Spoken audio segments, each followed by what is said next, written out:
দিনের পর দিন ধরে কলকাতা শহরটাকে নষ্ট করেছেন। আপনার পলিসি সম্পূর্ণ ভুল।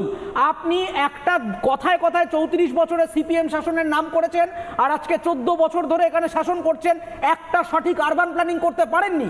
আপনার অধিকাংশ জায়গায় মিউনিসিপ্যালিটি কর্পোরেশনগুলির ড্রেনেজ সিস্টেম শূন্য।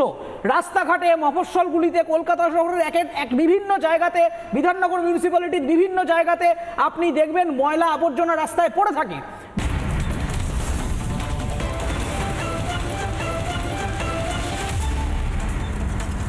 না এই যে হয়তো কপালে ছিল বেঁচে গেছি, হয়তো আবার হবে, এগুলো না আমরা স্পিরিট অফ কলকাতা বলে চালিয়ে দিই। কিন্তু অ্যাকচুয়ালি আমি এটা মুম্বাই থাকতেও সাংবাদিকতা করার সময় আমি জিজ্ঞেস করেছিলাম মুম্বাইয়ের পলিটিশিয়ানদেরকে, আপনারা স্পিরিট অফ মুম্বাই স্পিরিটের নামে এরকম অনেকগুলো প্রাতিষ্ঠানিক গাফিলতি আপনারা ওই স্পিরিটের নামে ঢেকে দেন।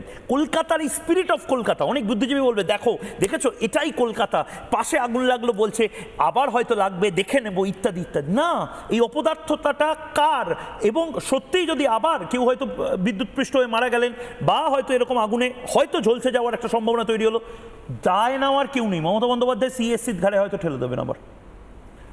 দেখুন, প্রথমেই বলি যে দুর্ঘটনা একটা জিনিস, সেটা কারোর হাতে থাকে না। যে কোনো মানব সভ্যতায় দুর্ঘটনা ঘটতে পারে এবং তার জন্যে ক্ষতি হতে পারে, সেগুলো আমরা কেউ নিয়ন্ত্রণ করতে পারি না। কিন্তু আরেকটা হচ্ছে ম্যানমেড ডিজাস্টার।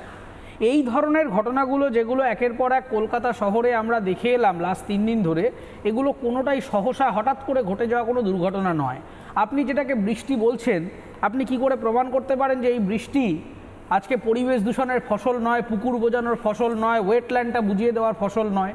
আজকে ক্লাইমেট চেঞ্জের মতো সাবজেক্টকে আপনি একটা নেতাকে দেখেছেন পরিবেশ দূষণ, প্লাস্টিক ব্যবহার, পুকুর বোজানো বন্ধ করা উচিত, বৃক্ষরোপণ করা উচিত, এই নিয়ে কোনো কথা বলেছে? তার কারণ বলবে না। এদের ভিশনটা ভীষণ মায়োপিক বা খুব সামনেটা দেখে, যে আমি এই মুহূর্তে একটা জমি, সরকারি জমিকে ঘুষ টুস খেয়ে সই করে একটা প্রাইভেট কোম্পানিকে দিয়ে দিলাম বা কোনো একটা প্রমোটারকে দিয়ে দিলাম, সেখান থেকে কয়েক কোটি টাকা আমি ঘুষ পেয়ে গেলাম, আমার ব্যাংকে টাকা হলো, 4টে নতুন ফ্ল্যাট হলো, কিন্তু বুঝছে না যে আমি পৃথিবীকে কি দিয়ে গেলাম। দিনের পর দিন কলকাতা শহর সহ আশপাশের বিভিন্ন মফস্বলগুলোতে আপনি তাকিয়ে দেখুন কিভাবে জলাজমি বন্ধ হয়েছে, কিভাবে অনাচার করে বেহিসাবি গাছ কাটা হয়েছে। সেইগুলোর আউটকাম হিসেবে একের পর এক পরিবেশ দূষিত হয়ে একের পর এক ঘটনা ঘটছে। এবার ঘটনা হচ্ছে যে দেখুন, এই বৃষ্টি 100 বছরে বলা হচ্ছে প্রথমবার ঘটেছে, এ কথা ঠিকই যে পরিবেশ একটা তার মতো করে রিয়াকশান দিয়েছে। কিন্তু প্রশ্নটা হলো যে বৃষ্টিতে কি কেউ জলে ডুবে মারা গেছে? না, জলে ডুবে মারা যায়নি। বৃষ্টিতে কি ঘর ভেসে কেউ মারা গেছে? না, মারা যায়নি। মারা গেছে কিভাবে? Electric pole. কেউ কি ইচ্ছা করে গিয়ে একটা ইলেকট্রিক পোলে ঝাঁপ মেরে মারা গেছে? মারা যায়নি। রাস্তা দিয়ে সাইকেলে করে যাচ্ছিল একটা মানুষ, সে দেখে বুঝতেই পারছে না যে আমি যে সাইকেলে করে যাচ্ছি, পায়ে হেঁটে যাচ্ছি, একটা ভ্যান রেখে তার উপরে ফলের দোকানদারি করছি, ওর তলায় তার আছে কিনা, সেই তারটা শর্ট সার্কিট হয়ে আছে কিনা, এইটা তো কোনো দুর্ঘটনা না, এটা তো মানুষের তৈরি করা দুর্ঘটনা। আজকে মমতা বন্দ্যোপাধ্যায় এত বড় বড় কথা বলছেন, বৃষ্টি নিয়ে রাজনীতি হচ্ছে কেন? কেউ রাজনীতি করতে চাইছে না। রাজনীতি করা হচ্ছে জীবনের দাম নিয়ে, এবং এইটা নিয়ে রাজনীতি করতে হবে। তার কারণ আপনি দিনের পর দিন ধরে কলকাতা শহরটাকে নষ্ট করেছেন। আপনার পলিসি সম্পূর্ণ ভুল। আপনি একটা কথায় কথায় 34 বছরে সিপিএম শাসনের নাম করেছেন, আর আজকে 14 বছর ধরে এখানে শাসন করছেন, একটা সঠিক আরবান প্ল্যানিং করতে পারেননি। আপনার অধিকাংশ জায়গায় মিউনিসিপ্যালিটি কর্পোরেশনগুলির ড্রেনেজ সিস্টেম শূন্য। রাস্তাঘাটে মফস্বলগুলিতে কলকাতা শহরের এক বিভিন্ন জায়গাতে, বিধাননগর মিউনিসিপ্যালিটির বিভিন্ন জায়গাতে আপনি দেখবেন ময়লা আবর্জনা রাস্তায় পড়ে থাকে। বিভিন্ন জায়গায় রাস্তায় রাস্তায় সস্তায় হোটেল খুলে দিচ্ছেন, একটারও ফায়ার লাইসেন্স নেই, কোনো জায়গায় কোনো পারমিশনের ব্যাপার নেই। কিছুদিন আগে আপনার চ্যানেলেই প্রোগ্রাম করেছি নিকো পার্কের দুর্ঘটনা, তারপরে আবার আজকে অনুষ্ঠান করতে হচ্ছে বৃষ্টিতে মানুষের মৃত্যু নিয়ে। আমার প্রশ্নটা খুব সিম্পল, এই যে গভর্নমেন্টটা এখন রান করছে, কোথায় কোথায় মমতা বন্দ্যোপাধ্যায়ের জয়ধ্বনি দিয়ে একটা ঘটনা ঘটছে। মানুষের জয়ধ্বনি দিয়ে পলিসি চলে না। পলিসি চালাতে গেলে পলিসি মেকার হতে হয়। আপনি কখনো বিজেপিকে প্রশ্ন করবেন, কখনো বামেদের দোষ দেবেন। আপনি কি করছেন সেই উত্তরটা দিন।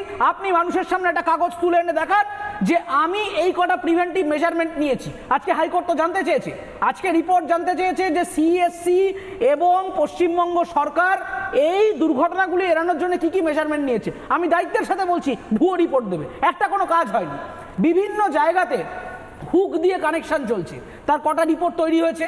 আজকে চেতলা অগ্রণীর পুজো বন্ধ হয়েছে, বা এই বছর সন্তোষ মিত্রের সাথে আমি জড়িত আছি, সেজন্য জানি এই পুজোটাও বন্ধ করানো হবে, তার কারণ মানুষের জীবনের দাম আগে। কিন্তু আমার প্রশ্নটা হচ্ছে যে সরকারের কাজ শুধুমাত্র ফুটেজ খাওয়া নয়, ঘন্টায় ঘন্টায় কথা বলে শুধু প্রেস কনফারেন্স করে নবান্নের সভাঘর থেকে ডায়লগবাজি করাটা সরকারের কাজ নয়। পরিবেশ সংক্রান্ত একটা ডকুমেন্ট দেখান।